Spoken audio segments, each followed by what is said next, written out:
এমপিওভুক্ত শিক্ষা জাতীয়করণ পদ্মশ্রী জোটের লাগাতার অবস্থান কর্মসূচি দর্শক দেখছেন। আমি এখানে সরাসরি দেখানোর চেষ্টা করছি জাতীয় প্রেস ক্লাবের সামনে থেকে।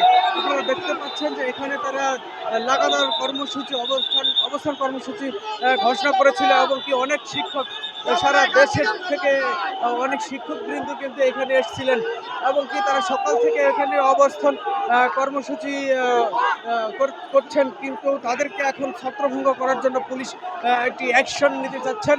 সেটি কিন্তু আপনাদেরকে দেখানোর চেষ্টা করছি। এখানে অনেক বিশৃঙ্খল সৃষ্টি হয়েছে এবং কি রাস্তাঘাট বন্ধ হওয়ার কারণে কিন্তু তারা এখান থেকে তাদেরকে বারবার সরে যেতে বলছেন। সেটি কিন্তু আপনাদেরকে আমি দেখানোর চেষ্টা করছি। কিন্তু তাদের দাবি যে তাদের দাবি আদায় না হওয়া পর্যন্ত কিন্তু তারা বলছেন যে এই স্থান ত্যাগ করবেন না। এখানে তাদের যে অবস্থান কর্মসূচি তারা এটা পালন করতেই থাকবেন এবং কি তাদের দাবি আদায় না হওয়া পর্যন্ত কিন্তু তারা যাবেন না।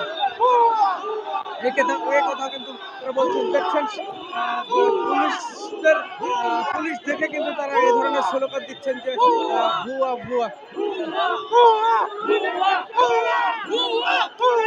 এর আগেও কিন্তু অর্থাৎ 13 আগস্ট কিন্তু শিক্ষকদের আরেকটি কর্মসূচি হয়েছিল, যেখানে তাদের কিছু দাবির কথা বলেছিল, সেটি কিন্তু সরকার প্রত্যাখ্যান করেছে।